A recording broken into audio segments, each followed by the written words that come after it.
ba yung pinaka-major issue nila, attorney? There are two problems. One is the installation of the CARP beneficiaries on the area claimed by Victorias. CARP? And the other one is the pollution problem. Abogado sa abogado. Kayo ho mag-usap din yung panyero. Ang concern nila sa Victoria's Milling was on the odor po. So nang nasolve na po yung odor, nag-convert po sila sa issue ng DAR. We have records to prove this, that the titles of the three lots covered by land reform remain already or are already titled in the name of the Republic of the Philippines, have been fully paid by the land bank. Ang nakaraan sa hashtag Ipabitag Mo. Nalaman ko na papaalisin nila yung 90 houses, yung mga tinitirhan ng tao. Dito nagsimula yung conflict. Na parang yan ay waste management na lang na hindi dapat tirhan. Sila ba'y inalok ng malilipatan relocation site? Walang relocation site. Tinanong ko sa punong barangay na bakit nag-start yung distillery plant ng BMC without knowledge of the barangay council. So humingi siya ng tawad sa council. Binigyan niya ba ng permit? Inisyuhan niya. I personally was against it because during the time when it was run by the old management, they had it rented. Victorias now has a new owner. My inspection team, I all agreed that there was no toxic, there was nothing of all that what they are saying. I gave my business permit. Then I already have all the papers from DNR. DNR gave them the authority to operate 5 years, but not less than 3. I have seen those videos. Those are old videos that they keep on repeating and repeating. Anyway, I am not also against them. I am not for Victorias. I'm just in the middle. Kumuha kayo ng video, nagtatapon sila, tawagan mo kami. Gusto kong makita naka-livestream kayo. Pumunta kayo sa mga ilog, sa mga tinatapunan nila, kung may amoy at bakit tinatapon doon.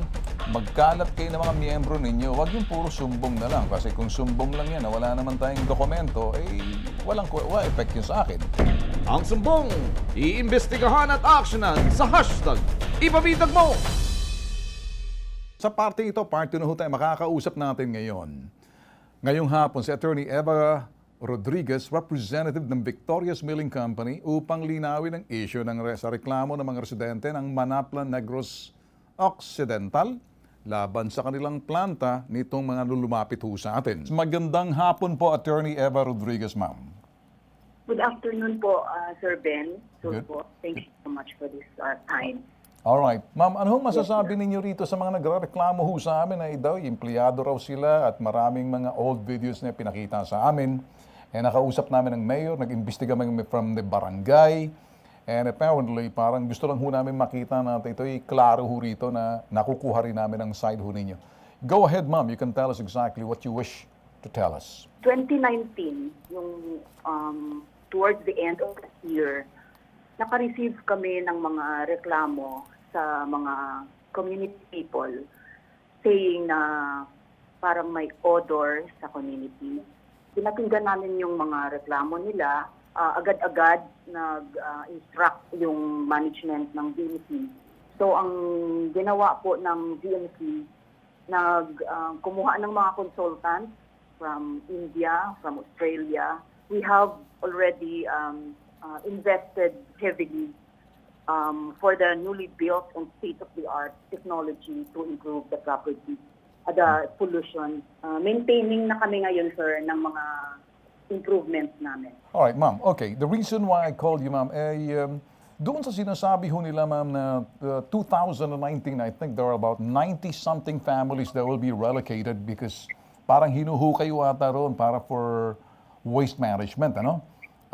With this address na parang sila ililipat na, and I asked the mayor about this, but sabi ni mayor na siguro the best way is to call you. Na-address na ho ba ito? Yung 19 na sinasabi nilang family, sir, Yes. parang hindi ko ma-confirm yun kasi hindi naman siya 90. In the last interview with the mayor, sinabi niya he was able to relocate already mga 21 families. Okay. May naiwan siyang mga 34 that would make 55. Okay. Out of the 34 po, ang naiwan na lang ngayon, 12 na lang sila. In fact, may dalawa nang umalis na rin. Kusang umalis voluntarily. And then konti na lang talaga sila ngayon. Alright. Okay. So, hindi ho totoo, ma'am, ang sinasabi nila na ito'y covered ng Comprehensive Agrarian Reform, naging agraryo, itong lupa na to. Kasi pag-aari ng Victorias to, talagang, is that what I'm saying? Na parang it's reserved kasi doon sa plant ninyo, it just happened to be that they're there and so hindi totoo na covered ng CARP ito as they're claiming. Hindi po siya totoo, sir. As in fact, pinuntahan ng Municipal Agrarian Reform Officer ang mga tao dyan to explain to them na the land that they are using, where their houses are being built and are standing, has not been covered by any CARP. Okay. And yung title na yun na pinakita ng MARO po, yung Municipal Agrarian Reform Officer, pinakita sa kanila na there has never been any coverage of that area. Ito yung Alright. sinasabi nilang area Okay. na Okay. sinasabi nilang patatayuan ng treatment plant. Oh, I see. Okay. So sige ma'am, nakuha na namin yun. Ano? Okay. So for now, ma'am, ano bang status ngayon? Everything is okay? Na parang may pinakita ho kayo sa amin na parang ibang-iba doon sa mga pictures na kanilang pinadala. Nakita ko may landscape din kayong ginawa rito. Ano ho yan, ma'am? Can you tell us about it? Yung nakikita namin ngayon. Yes, sir. I'm very happy to explain na this used to be a natural lagoon where the natural waste of the distillery used to go. We rehabilitated this lagoon and kinonvert siya into something as beautiful as this one. Hindi na siya po ginagamit ngayon as discharge point. Ito ngayon, welcome na po ang mga tao to go and visit and enjoy this place. Marami na pong mga tilapia dyan po. Okay. Mga Okay. Ano hong respond nila, ma'am? Tumutugon ho ba sila when they are invited or they refuse to? And parang ang dating ho kasi, parang nagsusumbong sila kung may effort na ho kayong ginagawa. Mga 2 or 3 beses po kaming nag-invite sa kanila through sa sinasabi ko pong MNC. Okay. Hindi pa po sila so far Attend. nakatugon sa invitation Okay. po namin. So doon sa invitation ninyo, ma'am, twice invited, they never attended. Hindi po sila pumunta po. Ma'am, sandali lang, kasi parang, pwede ba natin tawagan tong si Cap Crescencio? Cap, sombrero, magandang hapon sa iyo, Cap. Magandang hapon, sir. Okay, Cap, sa Ben Tulfo, live tayo ngayon, Tagkausap namin ngayon si itong attorney, si Attorney Eva Rodriguez ng Victorious Milling Company. Cap, meron naman palang invitation na binibigay itong Victorious Milling para magkaroon kayo ng plant tour para makita ninyo kung paano yung teknolohiyang ginamit nila, investing on the technology as well as yung proper management ng sinasabing kapaligiran o environment. Ano hong masasabi niyo, Cap? Parang kasi kung minsan nagre-reklamong ibang mga residente yan, nagpapadala ng mga videos. Ano ho bang nagagather ninyo on the ground? Actually, sir, marami ng business. Mayroon kaming inimbita ng Victoria's Milling para sa site visit. Okay. At hindi lang yun, kami yung taga-barangay ko sa nagpupunta sa visit o kung sa site visit. Marami iba-ibang LGU na mga affected daw na mayroon daw mga problema daw sa baho o sa water pollution. Nagpunta din kami sa site. Then actually, sir, yung mga complainant, na-address ginagawa ng Victoria's Milling para ma-address yung problema.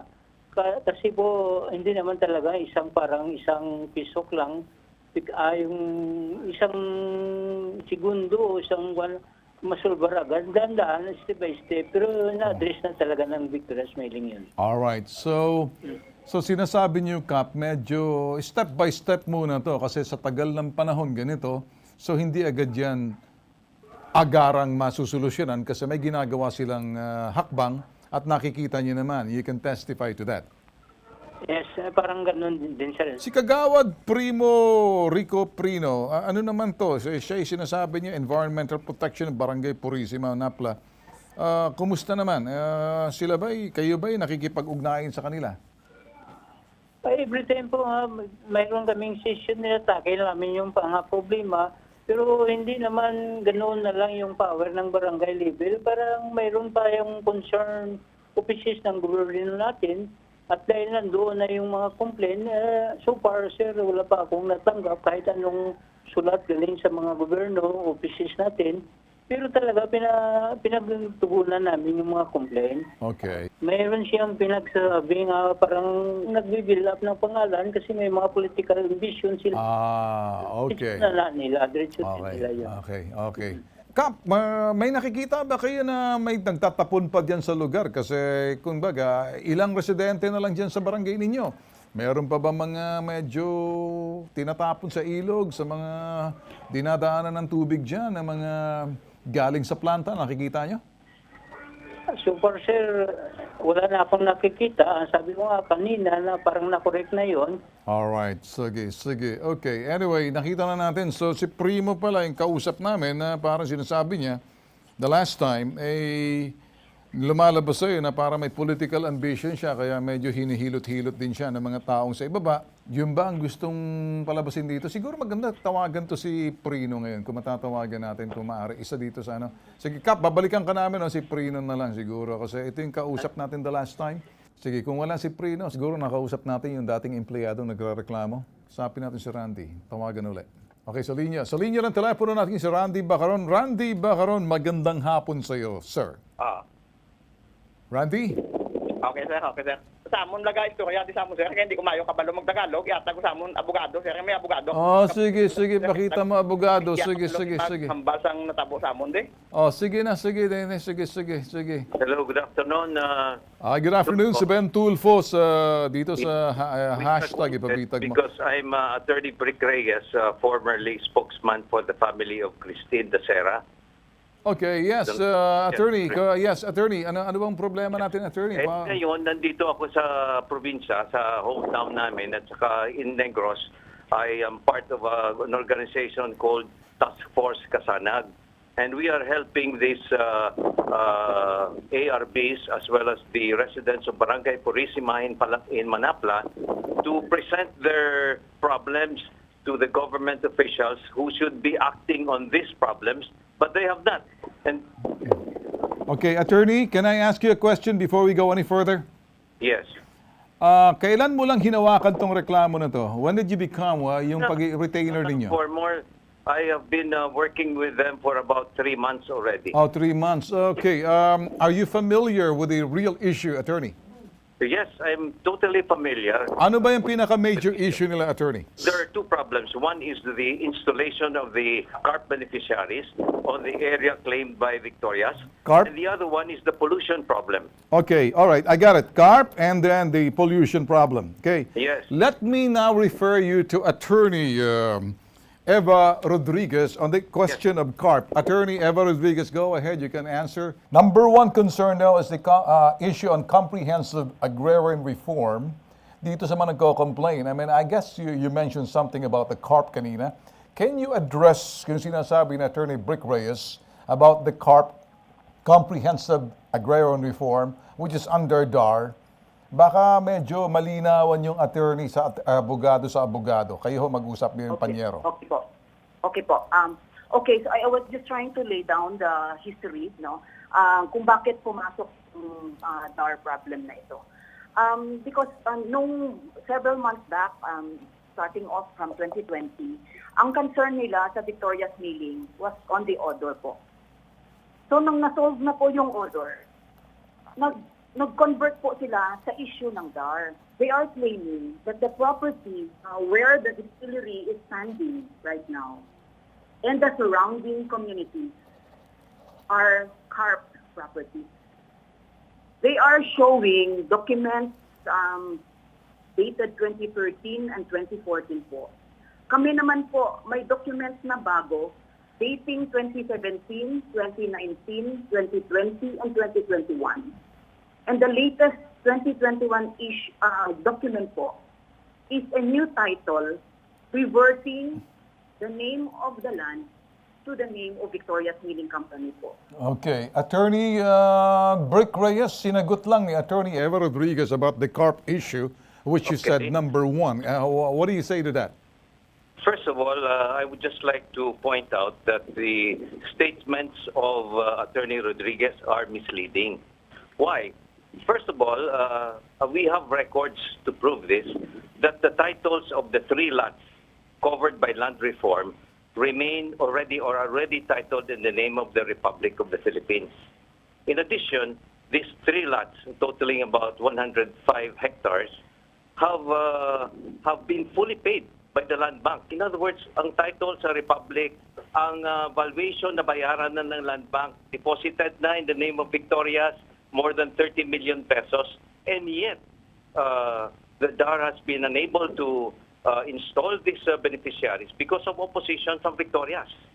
In fact, I have all the documents that will show that these properties are already covered by land reform by virtue of the order of Secretary Mariano, DAR secretary before, denying the attempts of Victorias to reclassify the property into industrial.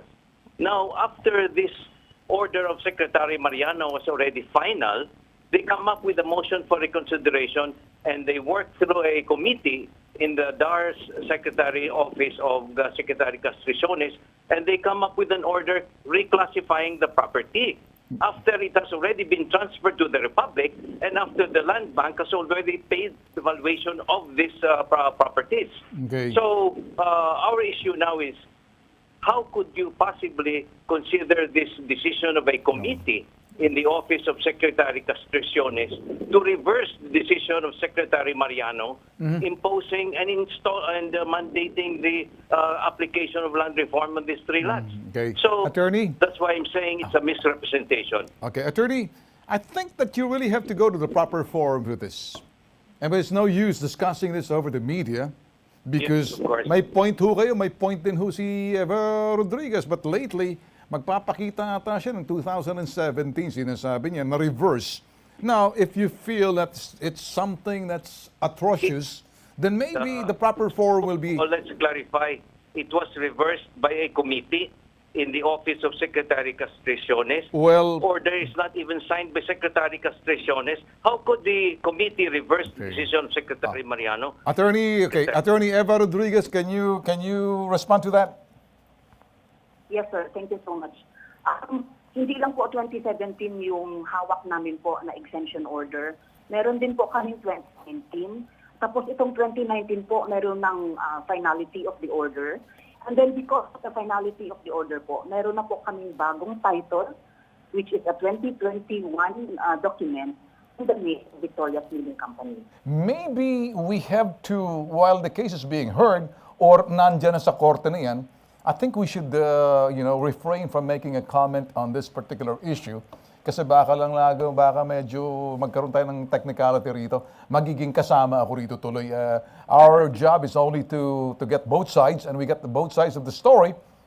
Kung sakaling hindi ho talaga masosolve to, we'll just have to wait for the proper forum to make the decision. I think you both agree, dalawang abogado na ho kayo dyan, mga panyero na. Tama, sir? Thank you, sir.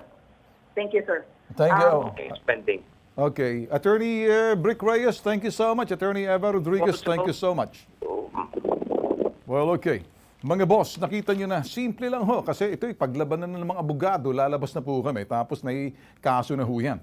Ang issue ho rito nag-umpisa sa sinasabing environment, sa amoy ng planta, pero napunta sa comprehensive agrarian reform.